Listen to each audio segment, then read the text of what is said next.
Heyo everybody, Haku here with this week's new read-through for The Promised Neverland, and we're going to be going chapters 38, 39, 40, and 41, probably. I'm going to be doing those four, should be doing those four, but man, it's been so long since I got to read this.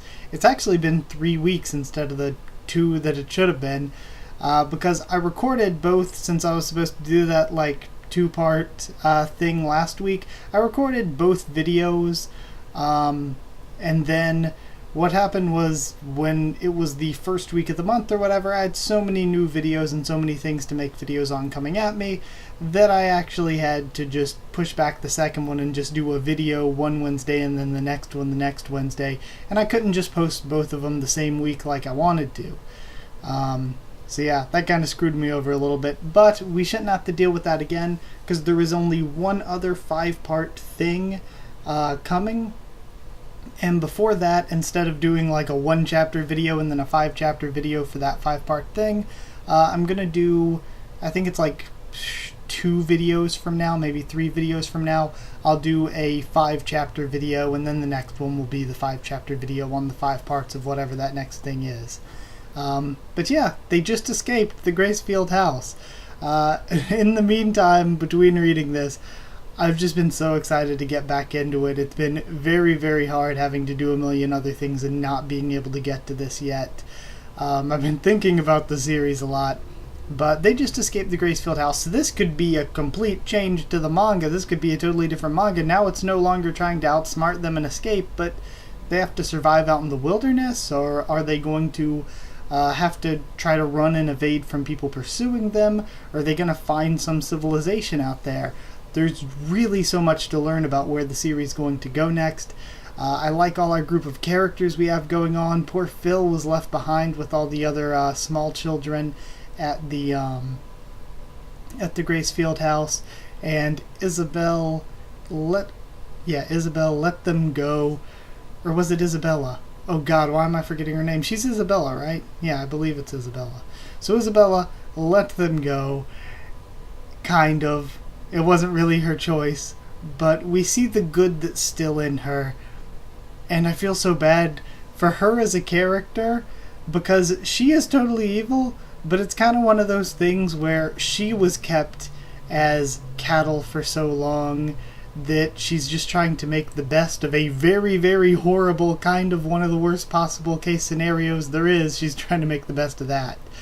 So it's interesting. It'll be cool to see what's going to happen to her. Like, are they going to execute her for her failure? Or are they going to say, you know, all of your years of good service kind of make up for this, so we're keeping an eye on you, but you're still going to get to live? It'll be interesting to see what happens with her, and what happens whenever they do try to get back to the Gracefield house. But that's way ahead in the future, I would assume. Let's see for now what happens now that they've escaped. So we're starting out with a jump cover on chapter 38 here. And this character's hair looks cool. No idea what series this is from, but this red-haired character's hair looks really cool. Moving past the jump cover, though. This looks good. Head towards the light, the Promised Neverland, that pours in from the unknown tomorrow. I'm so excited. Color spread to celebrate the beginning of a new arc, Chapter 38, The Promised Forest. Oh man, I'm so excited. I'm too excited for this series. Like, you do not know how much I've been thinking about this. Okay, so we see the fire at the Gracefield house. They're nowhere to be found. We speculate that they've already somehow escaped plantation grounds. Low quality 6, average quality 3, good quality 2, high quality 2, the payment of defeats, and premium quality 2, 15 total. What an extraordinary loss. Okay, so there were 2 of them valued at premium quality, 2 at high quality, which was probably Gilda and Dawn? I don't know, 2 at good, 3 at average, and 6 at low. Maybe the good or average quality, or Jemima, Anna, Toma, Lonnie, and whatever that other kid's name that was in on it. And then the low quality 6 are the really little kids that escaped with them. 73584. What an unforgivable mistake on your part. Just why? This isn't like you at all. This isn't right. It's you we're talking about. How? No, says Isabella. This is entirely my fault. We've located footsteps around the northeastern edge, says one of the monsters. Send out individuals to go after them as soon as possible. And we're gonna probably find out more about what the hell those things are. Yeah. Let the surrounding areas know what's going on as well. We've got premium goods on the loose, and by that, I mean our premium goods. Of course, whether they're dead or alive. Let them know that we'll be sure to provide due compensation for turning in the goods. Okay. Now we see the kids escaping into the forest. So they're definitely not out of harm's way now. We see Emma navigating their way. Hear birds chirping in the trees. They're huge. Incredible. So this is the outside world. What is this? A primeval forest? Thinks Ray. This is completely different from the forest we were in just minutes ago. I wonder if you can try to tell what kind of, place on Earth they're in, judging by the forest. Kind of the northeastern U.S., and I guess that would, or northwestern and southwestern Canada, I guess by that measure, have trees that are that huge like that. But I could always be wrong, so who knows where in the world they are. Okay, completely different from the forest we were in just minutes ago. Enormous. So much more than what I saw in pictures and drawings. What is this? I've seen nothing like this in the books back at the house. I wanted to try and figure out our location by observing our surroundings, but this isn't going to be as easy as I thought. Just what in the world? And then he looks over. Is it me, or did something just move? And the kids are climbing over trees. So cute. Make sure to be careful, says Emma and Don helping them over. Our pace is starting to drop. You can do it! Oh, one of the kids cheering the others on. Yeah. They're sleepy. They're tired. And on top of it all, the forest floor here is really difficult to get through. Emma, says Don. Yeah? Okay, everyone. Time to rest. Let's eat breakfast here, she says, all cheery. And they're in this crevice at the bottom of a tree. Don't eat too much at once, says Gilda. We want to make sure our food lasts as long as possible. Emma, aren't you eating with us? Says one of them. No, I'll stand here and keep watch. So go back, and don't worry about staying alert. Okay. She looks back at all of them. Our first breakfast outside. This is where we begin. Man, I'm so excited. Safety, food, we'll find it all again, and live together as one big happy family. Man, we'll go back to get Phil and the others as quickly as possible, and for that reason, we can't screw up. I have to be careful. I'm going to protect everyone. I don't sense anybody coming after us yet, but I know they'll come around soon. We left some fake tracks that lead to the wrong side, but I hope they actually catch them. We can't just be wary of the ones who will come after us either. There must be enemies in the wild as well. And we have nowhere to tell where danger will come at us from. Yeah, they could just wander into some monster military base or monster city or something, for all we know. Hey-o, says Ray hitting her in the head. Hey-o, we're fine, he says. At the very least, there aren't any predators or wild predators in this area. They can't find any footprints or droppings in the area. Tracks are always helpful, just like they are in tag. Go rest a little. I'll take your place. Thanks, she says. I'm sorry. Huh? If I had been part of the plan from the start, maybe you wouldn't have had to hurt your hand and ear. Don't worry about it. I'm happy as long as you're alive and happy. Or happy and alive, either way. And then he looks downcast. Just now, I also apologized to Anna. Sorry, your hair. But her response was, more importantly, happy birthday. Happy birthday. Congrats. I can't believe I was ready to let them die before. Despite that, everyone's so nice to me. Emma, I'm going to live. I'm going to live and protect my family. Same as you. I'm going to protect every single one of them. This time I truly promise. No matter what happens, I won't cut them off. Ray, and she smiles. So, don't think too hard on your own. Let's do it together. Let's create a world where we can all live safe, or where we can all safely survive with the help of our family. Yeah. So, what now? We need water first. You saw the stream from that view above, right? I want to check and see if it's pure enough to drink. Of course, though, if they're being hunted, it kind of sucks because the monsters have so much information that hunting them should be quite easy. They know they need water, so they just search water sources. And even thinking the monsters, if they had this planned out way ahead of time, they would know exactly where people who escaped would probably head to. So it's kind of a struggle here. This is kind of probably even the more difficult struggle, but either way. Logical, says Ray. I've read somewhere once that humans die within 3 days without water. It's definitely a priority we need to tackle. If all goes well, we might even get a hold of food, but the thing is, our enemies will know that we'll have to take this route sooner or later. So, what's after that? Do you have a plan for where we should head? Yeah, we're heading south, she says. South. We have to go see Mr. Minerva in Area B, 0632, when she pulls out the pen. What's that pen? I thought it was Ray that found the pen. What's that pen? Area B0632. Here. And she shows it to him, and it has William Minerva's initials. Sister Crone gave this to Norman. There's more. Okay. What's this? Oh, so maybe it was, he found, Norman was the one that found it. I just didn't know what he did with it. I guess he gave it to Emma. Okay. What's this? And he finds the key mold from Sister Crone. WM. A pen. And he takes the cap off. I can't write with it. Is it out of ink? And he opens it up to see the cartridge. And so when he decided to take it apart, try twisting it once more. And he opens it even more. Okay. Oh, a holographic image pops out. Or hologram. Either way. B0114. What? What in the world? And then Lonnie looks back. Lonnie? Or Toma looks back. Lonnie? Lonnie! What's up, Toma?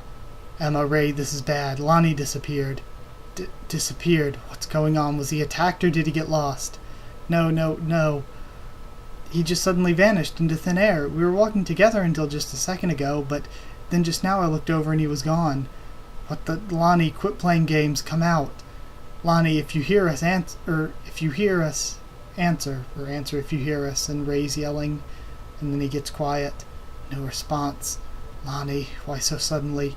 Ray, I'm going to look for hit. And then Ray cuts her off. Wait. This is weird. Emma, something isn't right. There's no response, not only from Lonnie. Why isn't anybody else saying anything either? And they all look shocked. And he starts running forward. No way. Don, Gilda, where's everyone else? Where did everyone else go? Hope shattered. And so we're left with this one kid, Toma, Ray, and Emma. Oh man, but now we have more information on William Minerva. That was a good chapter. I'm so excited for where this series goes. Okay, so I'm going to keep reading straight into chapter 39 now, but holy god, that was amazing. Don, Gilda, guys, no way. They've disappeared. What will become of the fate of their beloved family? Where did everyone else go? Or maybe they did all somehow get separated, and maybe that's the plan of having that kind of forest, is it's hard to navigate through with all these trees that look the same, and this overgrowth you have to stumble through, or undergrowth, either way. So that could be the plans of having that forest around, but either way, let's see. Where'd everyone else go? The Promised Neverland. Okay, moving along. The Promised Neverland. Search for the glimmer of hope that once guided our path. Chapter 39. Unforeseen.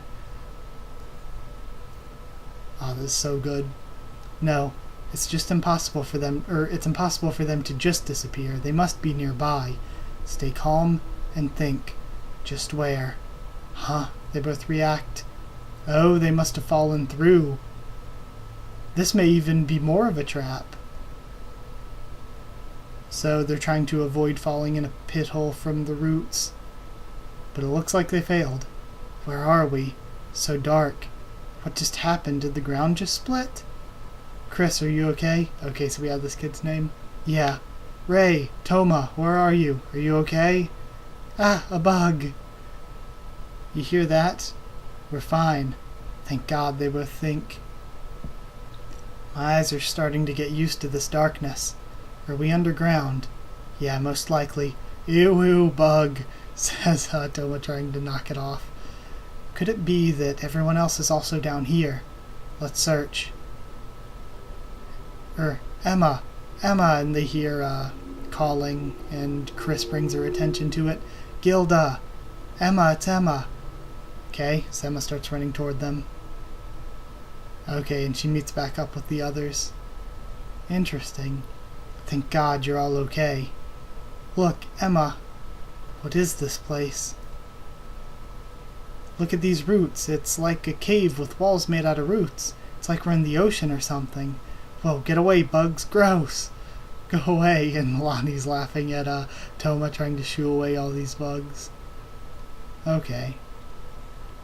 These bugs, these plants. Nothing here is anything like the creatures above ground. Is it just that I don't know them, or did this ecosystem completely change because of the demons? In any case, this is too different from anything I've learned from the books back in the house. Okay. What the heck happened? What is going on in this world right now? Okay. And we see their map. They have like a normal world map. And they're walking across the center, but I don't think that means that they're in Africa or in Europe. They could maybe be in Europe, I don't know. I'm trying to think of like the names where they could be from. I was thinking North America from the way the terrain looked, but they could be in Europe for all I know. And then Emma looks up. Why is there no light coming in from above? There should be a hole up there since we just fell through one. Did it somehow already close up? This is the outside world. Is it seriously this dangerous? I'm terrified. We happen to all be safe right now, but I'm so glad I found out that this world is a lot more dangerous than I'd anticipated. Okay, so we do really have no idea what's going on with the world as a whole, not just those demons.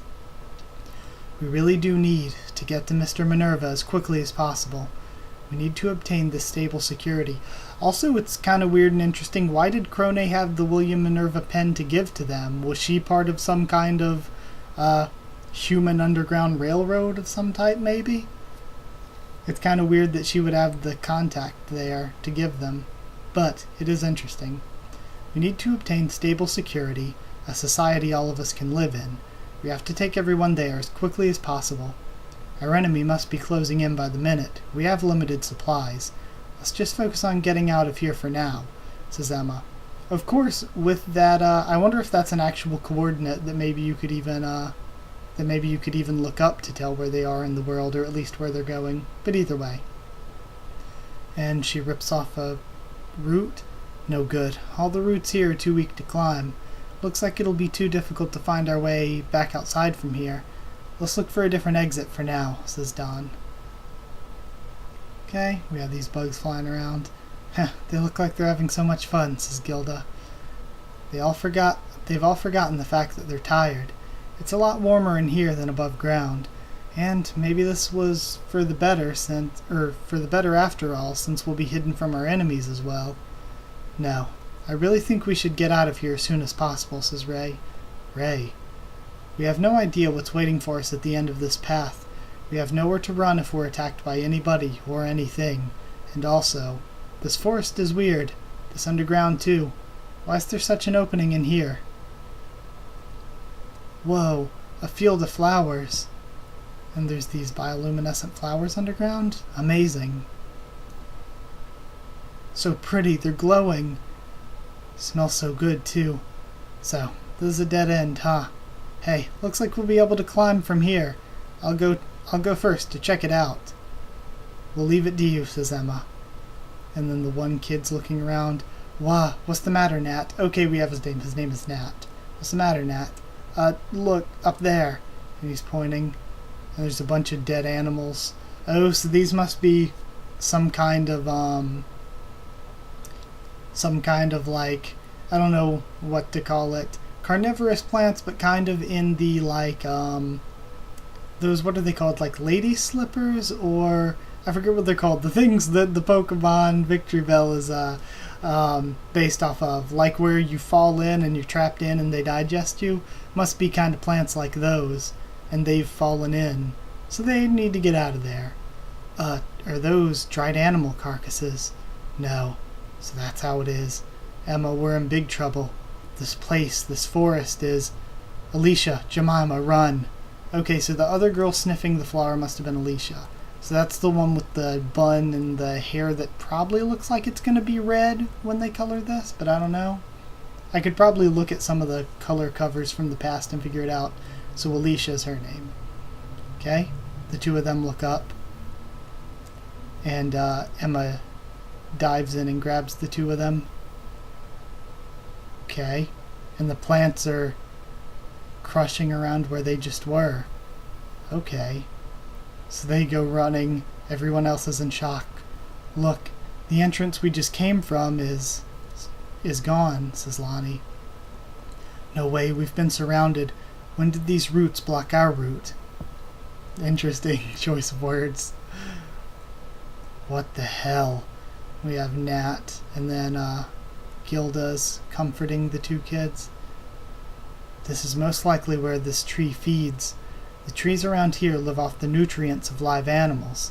Live animals? A plant that lives off of killing animals? No way, you gotta be kidding me, thinks Don. It dropped us in here and lured us to its feeding ground. That's why there was such a huge hole, and why there was only one path. That's why. In other words, we've all fallen for its trap, says Anna.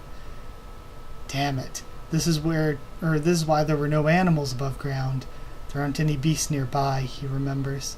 Everyone get close. Get close together. Whatever you do, don't stray. Okay. Unbelievable. So this is the outside world, not just demons and beasts. The entire ecosystem is our enemy right now. This is bad. We're far too uninformed. So yeah, I guess there's no way to judge where they are in the world based on the plants if the plants are all like, what's the word, all fantasy plants like this. Not really super realistic, but a little bit. Okay? It is bad. We're far too underinformed. We know nothing of this place, of this world, in fact. What should we do? Burn the tree? No, that's too dangerous. We'd probably die before the fire kills the tree. And the smoke might lead the enemy right towards us. What should we even... Emma, what should we do? Emma? I've read about this before, she says, surprised. Huh? Right, this thing is the snake of the something. Say what, he says. There's still hope. From one of those books. I have no idea how to decode the Morse on just these two books. From one of those two books. I read, these books are really our guide after all. Mr. Minerva's adventure book. Okay, chapter 39, end. Interesting. So now we have chapter 40. Okay, I'm excited now. Danger is closing in, and we see one of the demons. They're down. So, we were too late, says one of the demons. There's an entire colony of bloodsucker trees down there. I've heard that some wild lowly organisms have been roaming this area recently. Whatever happens, we absolutely mustn't allow those humans to be eaten by anything besides our kind. Okay, so maybe we'll learn more about the fantasy behind this world. Oh, we have a big 2-page spread here. Can you figure out which direction they went in? So it's interesting that some of these are like... We saw before the ones that were like giraffe looking, and now we have some of these that are like canid looking, but they're still sapient, I would guess, like the humanoid one is. Yes, sir. They're straight down to our southeast. And they have some sort of way, whether it's sensing through the ground or scent, they have some way of telling where they are. Okay, straight down to our southeast. Okay. The Promised Neverland. Oh, I like this cute little cover. Where does their answer lie within the text? Chapter 40, The Snake of the Alvarpanera. Snakes of the Alvarpanera. Okay, I'm excited. Chapter 40 time. Let me get a sip of water, actually, so I don't lose my voice.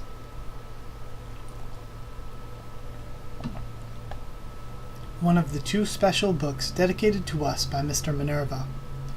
The one with the Morse code that read Promise, the adventure log of Ugo, and a story of the main character Ugo and his lemur friend Marvine and their adventures while traveling the world. This is it. I remember reading about it in this book, the story of those snakes. I can't remember the details. Hold on. Are you talking about the snakes of the Alvarpanera? That's it, she says. The deep-sea cave known as the Alvarpanera turned out to be the nest of these terrifying poisonous snakes. The countless snakes intertwined with each other as if they were tree roots, and as if they were a single organism, they surrounded the walls all around us. The terror made the treasure by our feet feel all the more beautiful. Are these snakes protecting the treasure, or did they simply use the treasure to bait us? From Chapter 3 of the Adventure Log of Ugo. Similar, right? A cave, treasure, snakes. It's all talking about this tree. This book was truly meant to be a guidebook for us. And he looks shocked.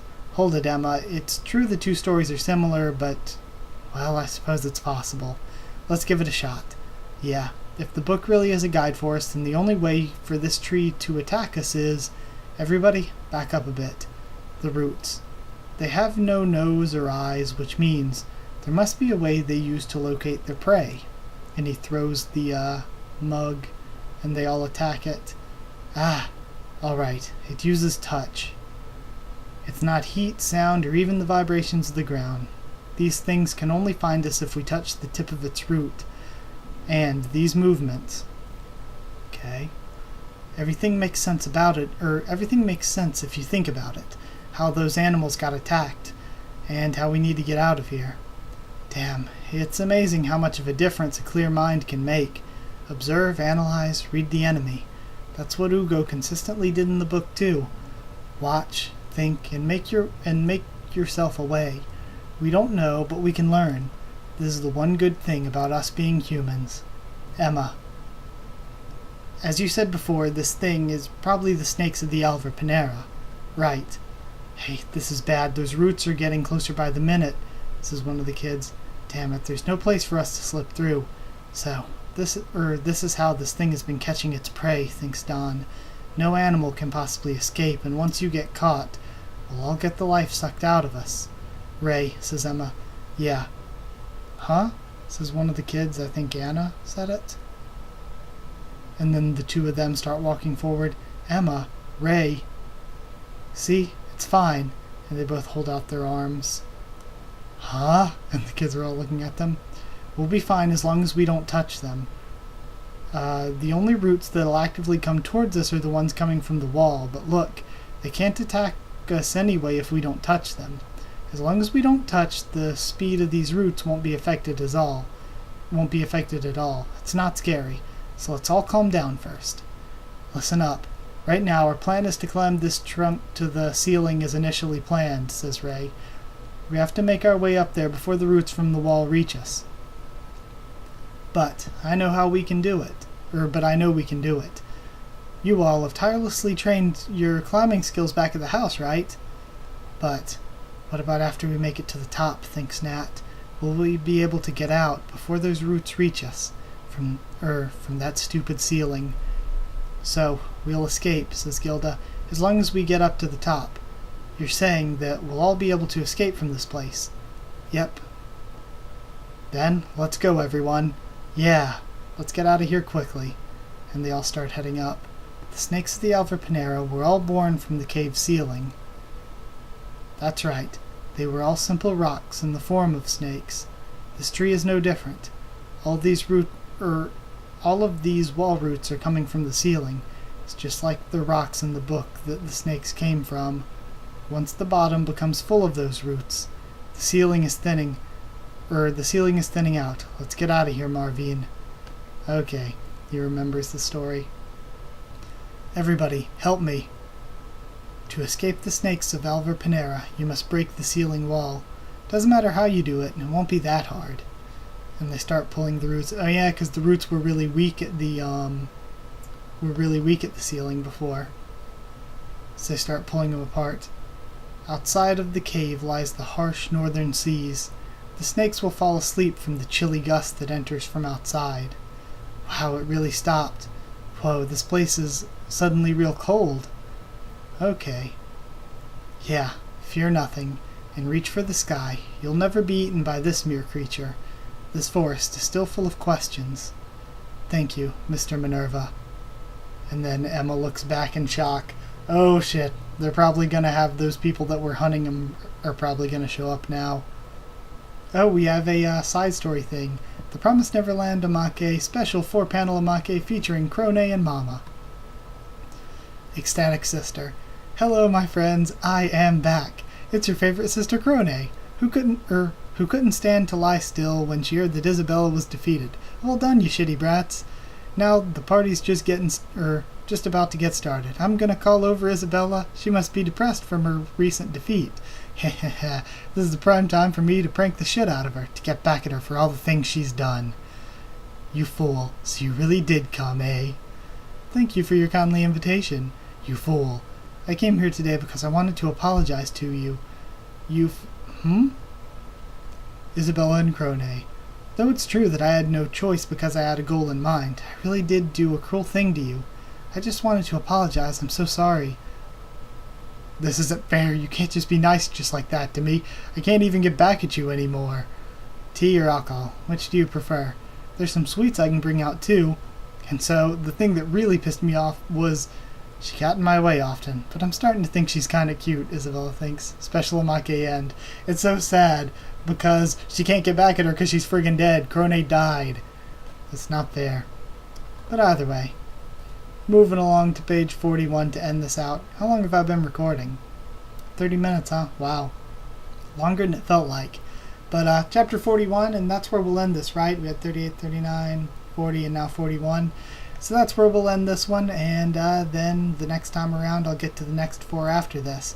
But we got another chapter to go. So the Promised Neverland, they've survived. Next up, chapter 41, Ambush. Okay. We see him climbing out of the hole there. Right, moving along. Let me get a sip of water before I continue on.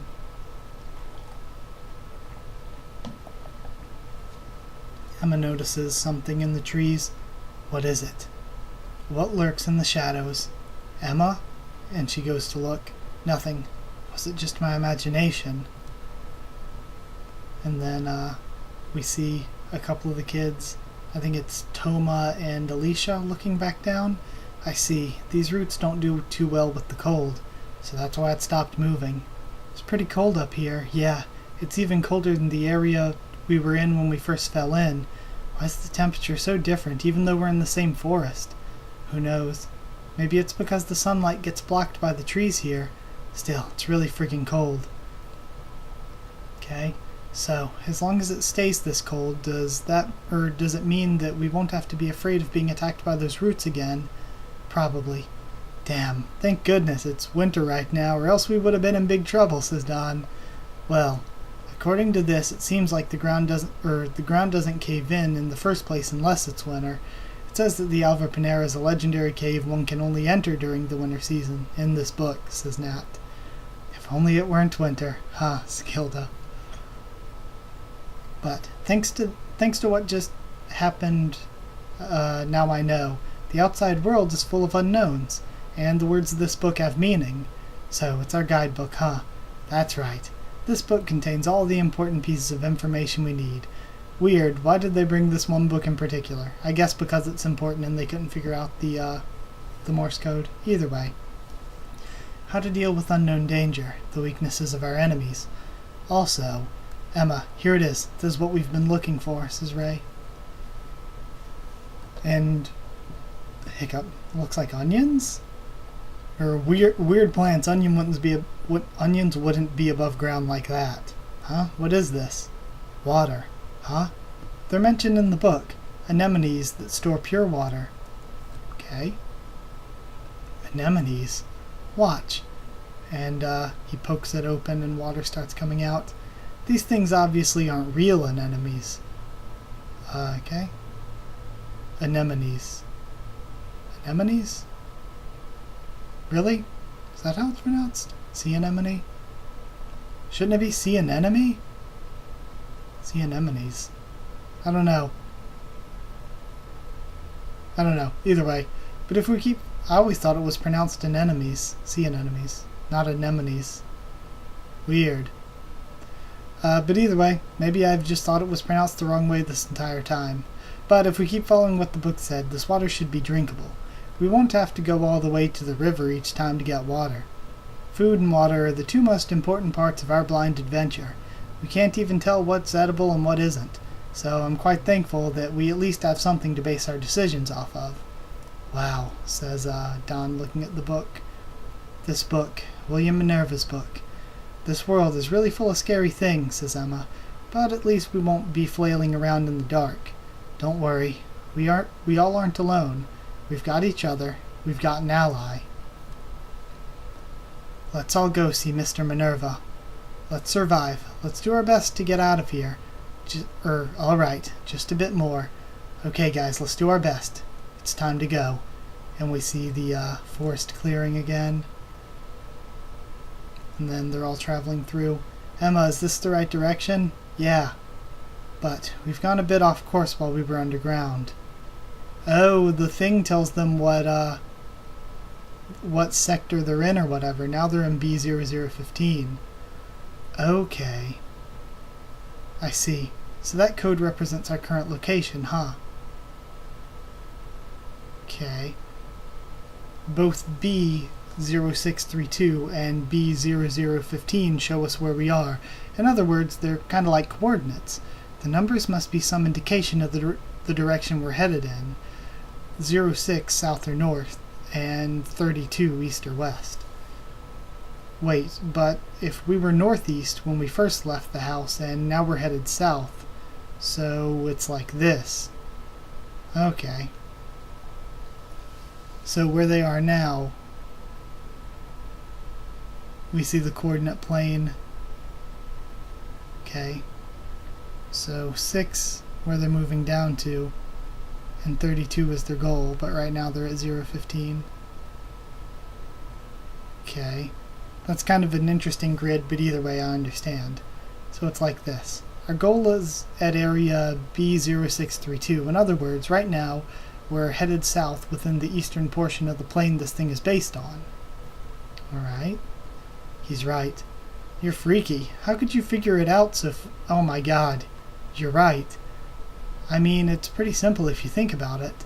When I first looked at this projection back in the house, it was just a plain 0000 with no letter. I see. So right now, we're basically directly east of the house. And since it was B0114 before, we must have gone back a little north since then. So how did you figure out that this was our location? How did you even figure out that Mr. Minerva's at area B0632? She looks concerned. Here, Norman said that we'd figure it out when we looked at the pen. If not, he said that you'd definitely be able to understand, which means you couldn't figure it out. Aha. I mean, I could, up to an extent. Morse code, he thinks, looking at the dots and lines surrounding the owl. Okay. Touch me, he says, and he goes to poke the owl. 131802, and then a list of Arabic numerals. Or I guess that's probably not the proper term to call them, because they were actually invented, but it doesn't matter. We call them Arabic numerals. I got up to that screen, says Emma. I suppose you are pretty bad at this kind of stuff. Oh, wait, I get it, says Emma. You really did? Emma, the other book out of the two that stood out. The one with no Morse code on the logo. Okay. That book is the key, is our key to this pen. Alright. Our key, that's right. Look, you can see the same Morseless logo here, right? In other words, we need to use this book to find out the passwords for this pen. the 131802 is a code. We'll be led to the next panel if we enter the correct password. So for this, if we look at page 13, line 18, word 2, human, and then he types it in.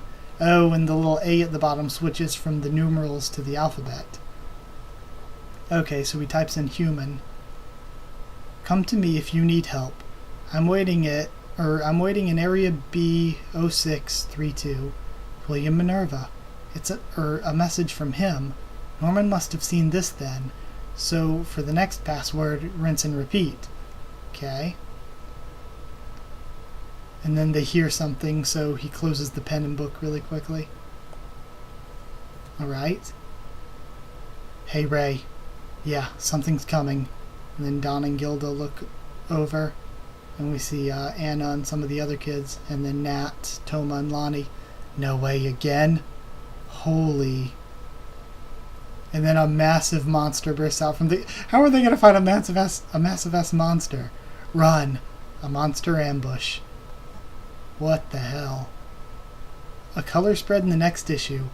Okay, so that's a cool cliffhanger to end off on. So we'll see how they deal with the monster next time around. Man, that's really exciting. Gosh, this is such a good series. I love this series so much. I'm so happy for all the people that told me to read it. Don't know why I decided to read this one in particular of all the things that people told me to read right now, but man, this is so good. Such a good series. So, my throat's getting a little sore. I think it's about time to end the read-through video here. So, I hope you enjoyed it. If you did like the video, comment down there to tell me what you thought of these 4 chapters, my first thoughts and reaction. I absolutely love them and love the direction the story's going. Subscribe for more. The Promised Neverland, much more on the channel. Bunch of other read-throughs and stuff going on. Anime, manga, light novels, and the like. Webtoons included. Yeah, there's all that. Like, comment, subscribe, follow on Twitter if you want. I can try to keep you updated there and stuff for the channel. If you want a link to our Discord server to talk to me or more of us there, then just ask and I'll give you a link to the Discord server. And yeah, it's free and open for anyone. So that's it. Thank you once again for watching, and I'll see you all next time.